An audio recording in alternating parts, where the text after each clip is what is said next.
My name is Vivian Cole. I am 31 years old. On my wedding day, the bridal march started. My stepfather was at the entrance. My sister's arm was looped through his. My mother caught my wrist before I could move. "She's going through something. Don't make this harder." I stood alone in the doorway in my dress.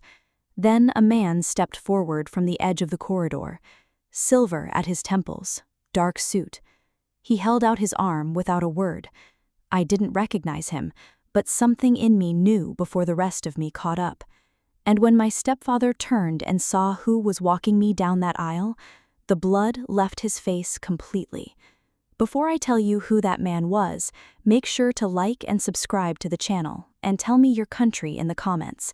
Now let's begin. I want to be precise about what kind of family I grew up in. 4-bedroom house in a quiet suburb. My stepfather, Gerald, had a job with a title that sounded important at dinner parties. My mother organized everything: holidays, birthday cakes, school schedules, with a precision that left no room for anything unplanned, including feelings. Gerald was not my biological father. I had known that my entire life. What I didn't know, what I was never allowed to know, was anything real about the man who was. The story I was given was simple. My biological father had left before I turned 2. Drinking problem, unstable. Courts declared him unfit, signed away his rights without a fight. Clean, final, delivered with the kind of calm that discourages follow-up questions. I was 5 when my mother married Gerald, 7 when he legally adopted me. I don't remember being asked how I felt about it. I remember being told to say thank you.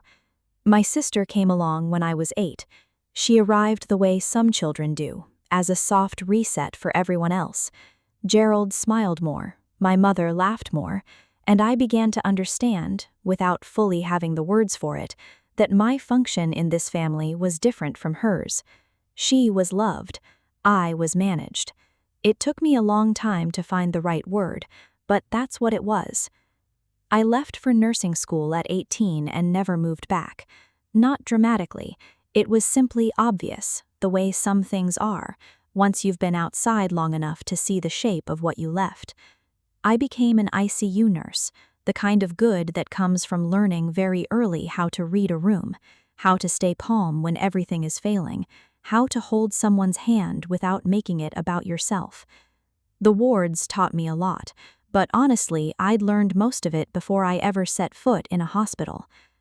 I met Daniel 3 years before the wedding, patient in ways that seemed almost stubborn, curious about everything, completely incapable of leaving a room without checking that everyone in it was okay. He made me laugh. More importantly, he made me feel like I didn't have to perform being fine. He proposed at home on a Sunday morning. No audience, no ceremony, just him and a ring, and the specific quality of quiet that means someone isn't going anywhere.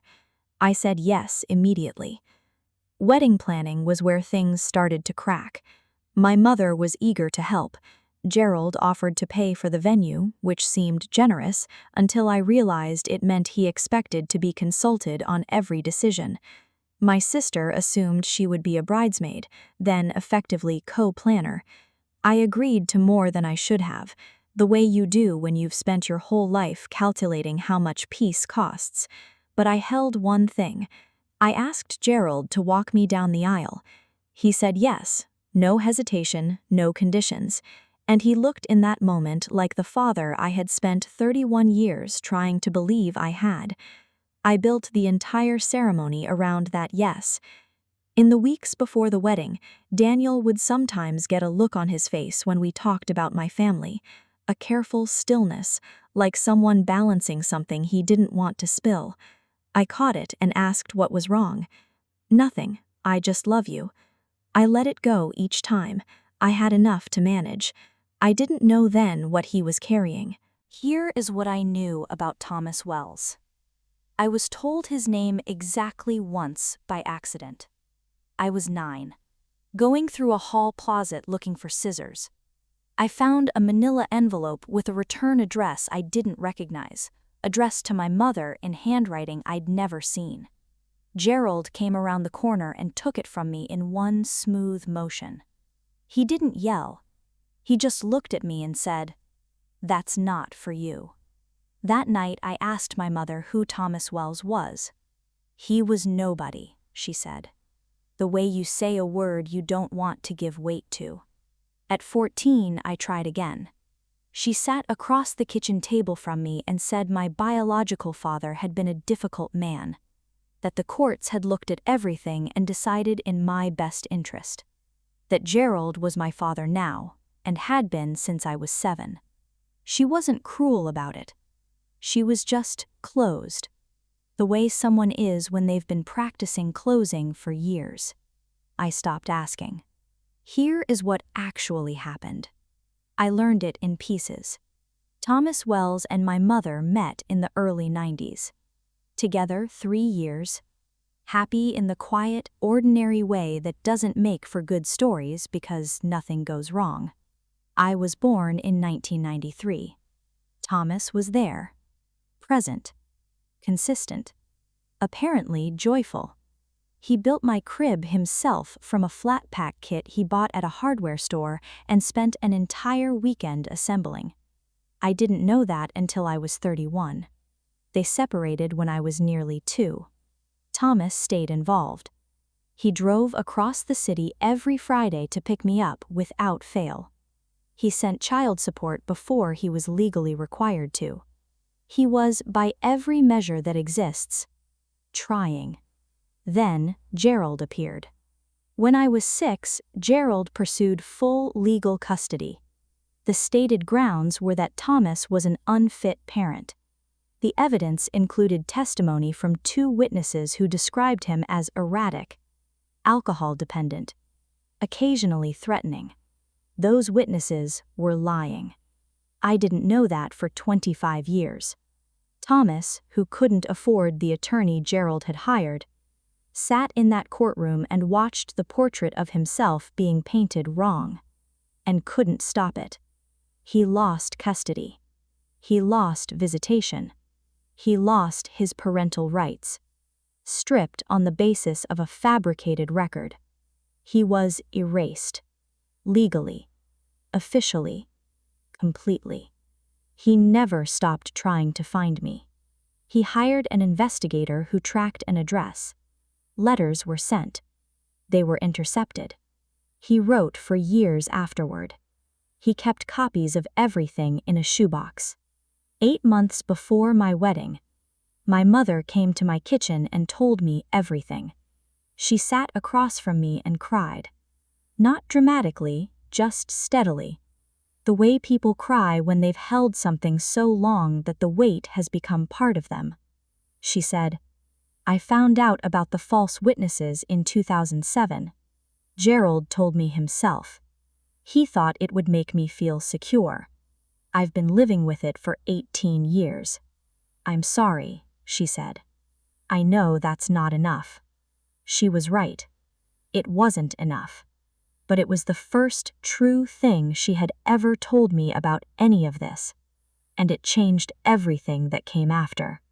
What I didn't know, what I wouldn't know until the doorway, was that 6 weeks before the wedding, Daniel had come home from work one afternoon, having met Thomas Wells. My mother had been in contact with Thomas since the previous October. She had told him about the wedding, given him the venue, the date, the time, asked if he wanted to come. He said yes immediately. They didn't tell me. My mother made that decision deliberately. She said later she didn't know if I'd allow it. She was afraid if I said no, I'd regret it. She said she'd watched me spend my whole life protecting myself from things that hurt, and she knew from experience that some protection is just distance wearing a different name. She was probably right.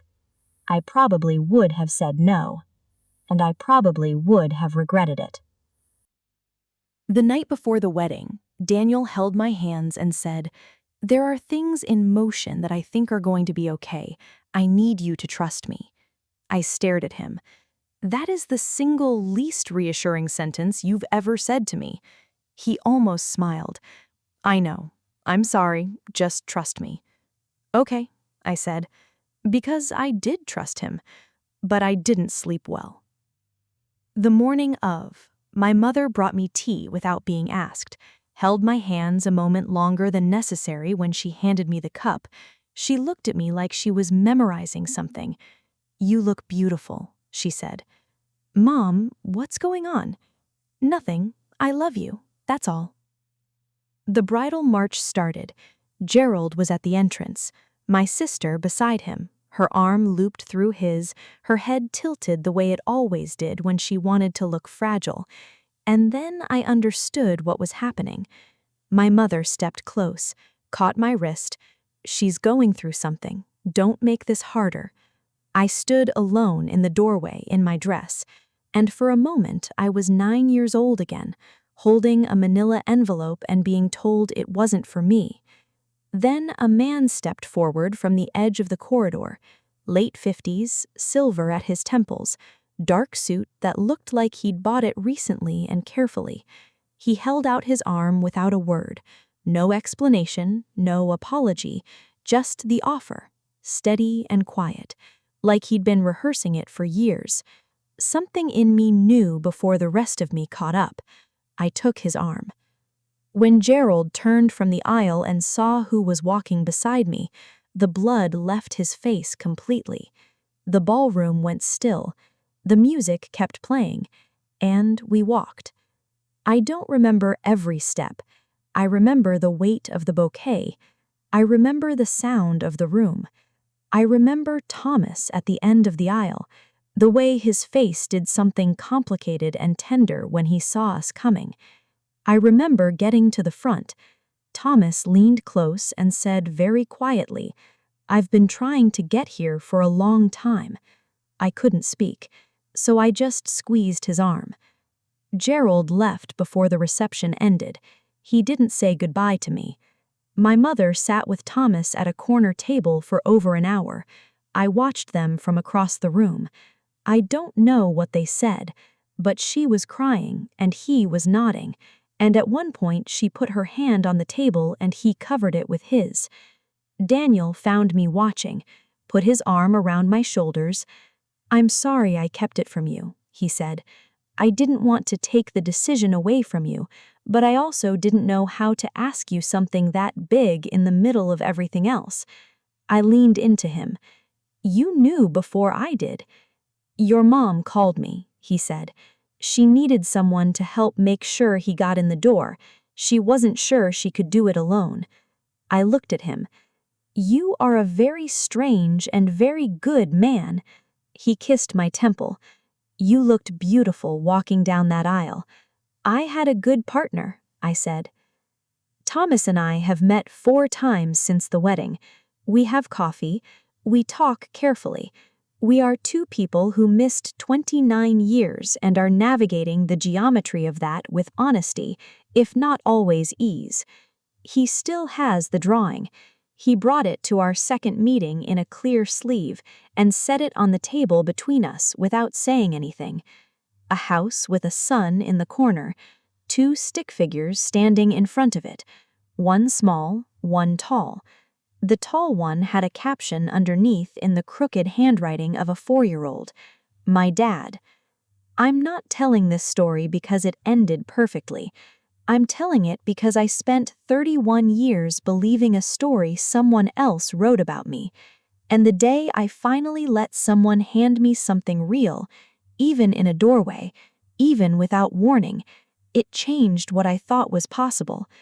I walked down that aisle with my father, late, but not too late. That's the thing about truth. It doesn't always arrive on time, but when it does show up, it doesn't need an invitation. It just steps forward, offers its arm, and you hold on. If this story gave you strength today, like and subscribe. New story every week. Comment your country below. Share with someone who needs to hear this.